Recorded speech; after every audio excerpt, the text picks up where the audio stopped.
It's inconceivable for someone lacking an academic background like yours to be involved in teaching, particularly since it could adversely impact her academic performance.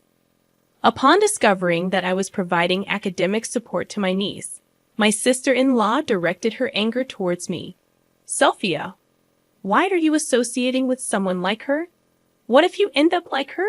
My sister-in-law seemed to perceive my presence as something detrimental, her cold attitude testing my patience. Amy, think before you speak. Who do you think contributes to our comfortable life? Isn't it because Mary works hard at home? In response to my mother-in-law's gentle words, my sister-in-law became even more emotional. Why are you defending her? Isn't it her duty to handle household chores? She's not just doing housework. She works hard and contributes a lot to the household. You just gallivant around without contributing. If anything, you should be grateful to Mary. Do you really believe she's working earnestly? I can't imagine someone like her being interested in essential tasks. My sister-in-law then impulsively grabbed my desktop computer and threw it out of the window. What are you doing? You're probably pretending to work hard without achieving anything. Leave this house immediately. I rushed outside to check on my computer, but it was damaged beyond repair. I had also lost valuable work data. Her immature actions genuinely shocked and disappointed me. I couldn't fathom continuing to live together under such circumstances. I had been tolerating it for the sake of my relationship with my husband and mother-in-law, but this incident pushed me beyond my limits. I left a message and decided to return to my parents. I am Mary, 29 years old. Last year, I started a new life with my beloved husband, SIL. Initially, we imagined living in a city apartment as we both worked nearby. However, SIL was always concerned about his mother's health, as she often experienced knee pain due to her previous job. Walking even a short distance required frequent breaks. Knowing this, we suggested living together. Upon hearing our proposal, she brightened up and said, "Mary, you want to live with us?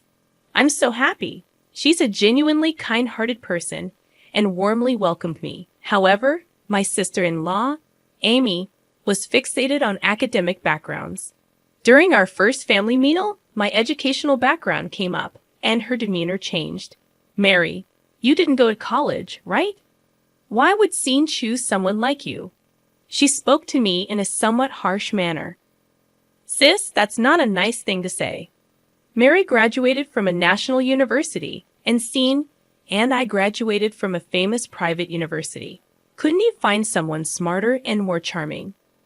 What's the merit of marrying someone with a lower education?" My mother-in-law reprimanded Amy, saying, "Stop it, Mary." I'm sorry for the rude things she said, but I was already left speechless. I grew up with my hardworking mother after losing my father at a young age. Unable to afford college, I started working. In such circumstances, I was fortunate to work at a tax accountant office, and another opportunity came my way. My boss encouraged me, saying, "Why don't you try getting a certified public accountant qualification, Mary? I believe you can do it." Encouraged by his support, I embarked on a new challenge, hoping to secure better job opportunities, increase my income, and better support my mother. My husband understood my aspirations and conveyed my efforts to my sister-in-law. However, she remained cold and indifferent. Despite my genuine intentions, my sister-in-law's words cut deep when she uttered, "If Mary becomes pregnant, I hope the child won't take after her and will be intelligent." These words struck me unexpectedly, making me question if my feelings stemmed from having only a high school diploma. Perplexed, I chose not to escalate the situation, refraining from further discussion. Subsequently, my sister-in-law would frequently mock me over trivial matters, commenting on my cooking speed or reminiscing about her university days during casual conversations, seemingly to taunt me. What bothered me more was that she imparted similar comments to her daughter, Sophia. Sophia, being a kind-hearted child, obediently listened to her mother's words. My sister-in-law had high expectations for Sophia, now preparing for her junior high school entrance exam, at S Academy Junior High. Although my sister-in-law took a part-time role there without a teaching license, she did it to avoid additional responsibilities. In front of me, she would deliberately tell Sophia, "Let's work hard together for the future." Frustrated, I bit my lip, lacking the courage to confront my sister-in-law and not wanting to drag my husband and mother-in-law into any trouble. Despite our infrequent meetings, I told myself that enduring her behavior would be okay. However, an unexpected development awaited us one day. My sister-in-law suddenly arrived at our house, holding Sophia's hand, and casually announced, "Mom, I got divorced. We'll be staying here for a while. Please take care of us." Both my mother-in-law and I were shocked by this sudden news, questioning why it happened so abruptly. My sister-in-law responded with a sigh, stating, "That man was so annoying till the end. He incessantly complained about the smallest things and never listened to me, yet he decided to divorce just because of that." Before my mother-in-law could continue, she stopped herself. "It's not just that," my sister-in-law replied with a bitter smile. "When I asked for alimony during the divorce, he only agreed to pay $600. After being together for so long, I was shocked by the amount. So, I thought it would be better to come back home where I don't have to worry about living expenses. Plus, I wanted to spend more time with you, Mom." She showed a slight smile and held her mother's hand. "I can live peacefully in this house." She then laid back on the sofa, scrolling through her smartphone, with packed bags and boxes scattered around the room. My mother-in-law and I were lost for words, watching this chaotic scene. A look of surprise and confusion was evident on my mother-in-law's face, and I shared those feelings as well. After a while, my sister-in-law handed me some of her clothes, asking, "Mary, can you wash these for me later?" I suggested that they should be sent to the dry cleaners, but she replied, self-centered, "You could do that much for me, right?" From then on, not only did her requests increase, but her troublesome behavior also intensified. One day, I discovered an oil-based pen stain on the laundry, which was clearly her doing. Upon seeing me sigh at the stain, she remarked smugly, "Oh, did I make a little mistake?" Then she added, "People with low education can't even do housework properly, can they? I wonder if there's any value in living for someone as useless as you." Her actions were causing my stress levels to peak. I reached my breaking point and finally decided to discuss it with my husband. "I work all day and still have to deal with housework when I get home. It's a real burden when she purposely makes things difficult." "I understand it's hard for me to see you going through this," my husband replied, listening to me quietly. He promised we'd find a solution together. That night, he confronted my sister-in-law about her behavior. My husband's warm words and actions always gave me a sense of security. However, from the next day, the harassment from my sister-in-law escalated even further. "You think he protects you, don't you? But to others, you just seem overly dependent. Relying only on a man doesn't make you strong. I don't have any intention of being dependent, depending on someone, being protected by them. To others, you might seem like a coward. Can't you stand on your own?" Holding back my emotions became harder with each of my sister-in-law's words.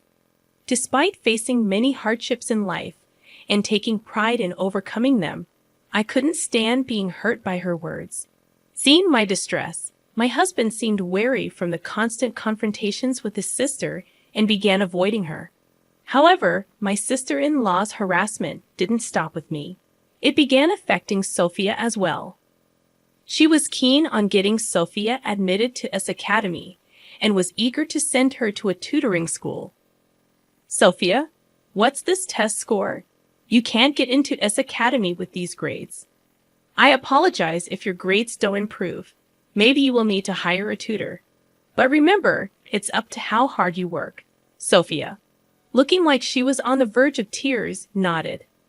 She had already been going to a cram school every day after school, and getting a private tutor would make her lose any free time she had left.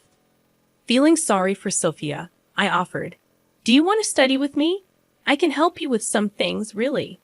Of course, I'm here for you. From then on, we started studying together, being careful not to get noticed by my sister-in-law. Although Sophia sometimes struggled, she grasped concepts when taught patiently. "Mary, I got 80 points on my test." "That's great," Sophia exclaimed. "You worked really hard." Sharing that success brought genuine warmth to our hearts. My mother-in-law, who noticed our efforts, sometimes cheered us up secretly by sharing delicious cakes with us. The time spent with her and Sophia became my healing moments. However, this peaceful time was short-lived. One day, while studying with Sophia, my sister-in-law unexpectedly returned home. Seeing us, she shouted, "What are you doing? You, with no formal education, are teaching her? I can't believe it. You might make her grades drop. Stay away." Furthermore, my sister-in-law slapped Sophia on the shoulder and yelled, "Why are you spending time with her? Do you want to end up like her?" The way she spoke about me as if I were contagious made my anger boil over. All the things I had been holding back just overflowed. As I told you before, I had only graduated high school due to financial reasons. Judging someone solely based on their educational background is wrong. "What did you say?" My sister-in-law exploded even more. Hearing the commotion, my mother-in-law intervened, saying, "What's happening here? Mary is getting too close to Sophia." What if her low educational background influences Sophia? Do you know who's ensuring our comfortable lifestyle? Haven't you seen how hard Mary works at home? My mother-in-law's calm yet pointed words only fueled my sister-in-law's anger. "Why are you defending her? Anybody can do household chores. It's not just chores. She's working hard, contributing to our household.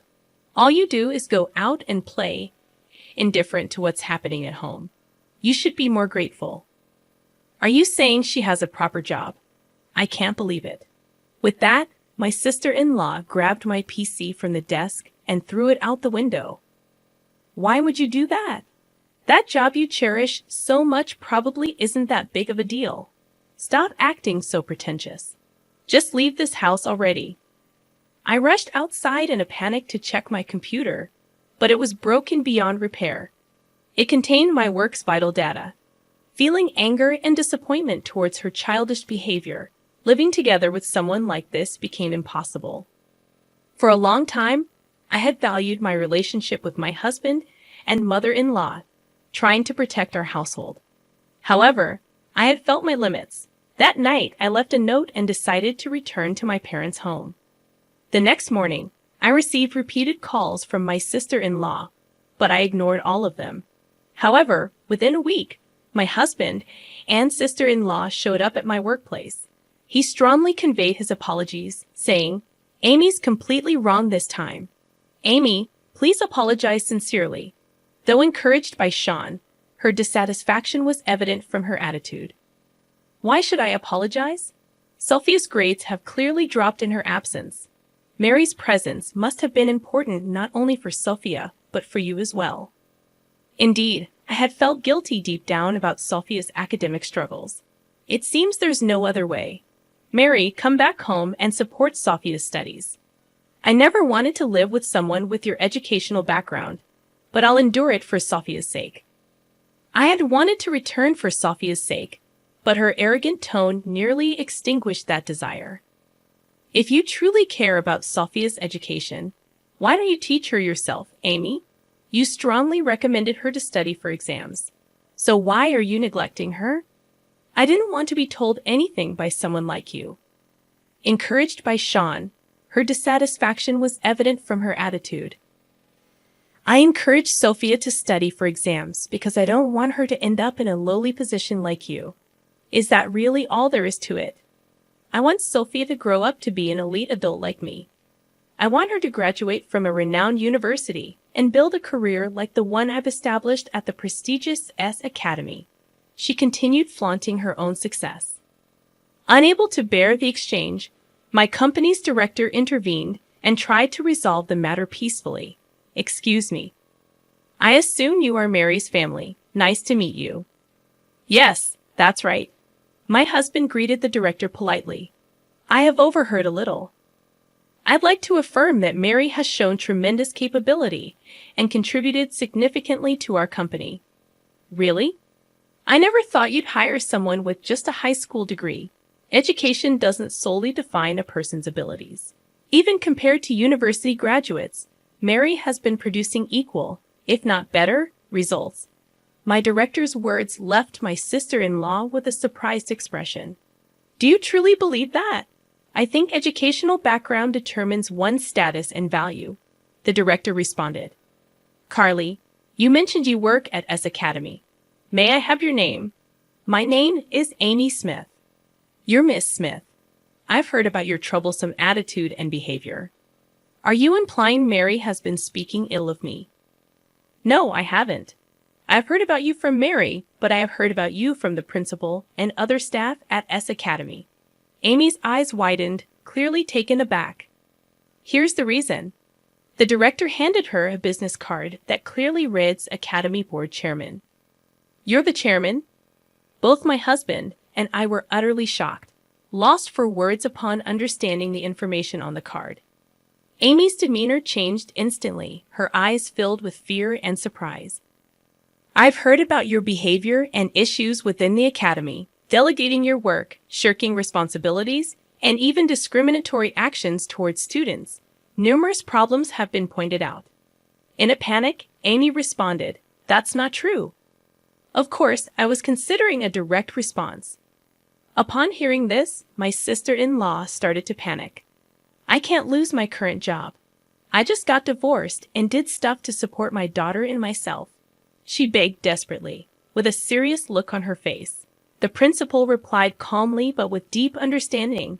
Our school's policies and philosophies are clear. We cannot tolerate work behavior like yours. My sister-in-law was devastated and burst into tears on the spot. The next day, an official notice from S Academy confirmed that she had to leave the school. Unable to hide her shock, she returned home in confusion. Afterwards, she locked herself in her room, and occasional voices of anger and dissatisfaction could be heard. This situation started affecting the family dynamics. Her stress was often directed at Sophia, and the tension in the household grew day by day. How can you not even solve this simple problem for a sixth grader? This is unacceptable. You will not rest or sleep until you finish this textbook tonight, so make sure to get it right. Sophia had been studying under this strict guidance day after day, and her fatigue was evident on her face. I was worried she might follow Amy's path. Stop pushing Sophia like this. Think about what you're doing, my mother-in-law interjected, unable to bear the situation. Mom, shut up. I don't want to hear anything you say. Taking the situation seriously, my mother-in-law finally told Amy to leave the house. Amy, you can't stay here any longer. Leave now. Why should I be the one to leave? You're the one pushing Sophia to the brink and harming her mental health. If you care about her as your own daughter, leave this house now. I can't believe you're trying to take my daughter away from me. My mother-in-law asked the distressed Sophia. Sophia, what do you want? Do you want to stay in this house or go somewhere else with your mother? Sophia's answer was clear. I want to stay in this house. I'm scared to be with Mom. Shocked by these words, Amy lowered her head and cried. But my mother-in-law's resolve was firm, and she escorted her daughter out of the house. Reflect sincerely on your actions. What you did can never be tolerated. With that, my mother-in-law closed the door. Afterwards, my sister-in-law ended up losing her job and home. She tried various jobs, but due to her personality, she struggled, and her difficult life continued. With her gone, I returned to my mother-in-law's home and regained our peaceful daily life. Sophia regained her peace of mind and started to smile every day. When we learned that she wanted to continue her studies, we, as a couple, decided to support her.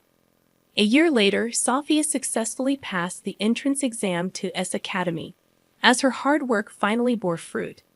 We felt genuine relief and joy. Now Sophia continues to work hard towards her dream of becoming a teacher, and we hope to continue supporting the path she has chosen.